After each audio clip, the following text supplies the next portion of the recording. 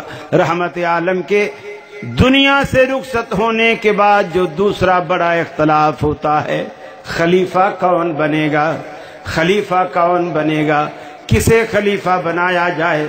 بعض کہتے ہیں مہاجروں کو خلیفہ بنایا جائے، بعض کہتے ہیں انصار میں سے خلیفہ بنایا جائے، لیکن صحابہ کرام کے اس اختلاف میں تیسرا گروہ پیدا ہوا کہ میاں ایک خلیفہ مہاجر بنا لو، ایک خلیفہ انصاری بنا لو، مسلمانوں کو ہمیشہ کے لیے دو لخت کر دو۔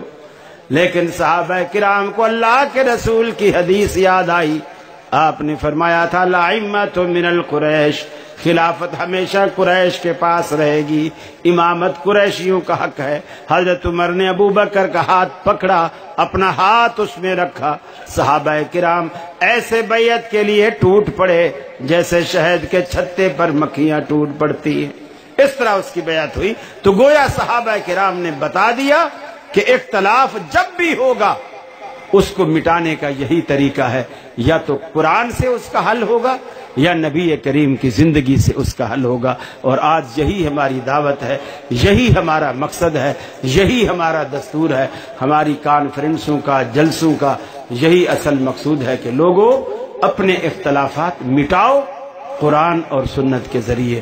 وآخر دعوانا ان الحمد للہ رب العالمین۔ السلام علیکم۔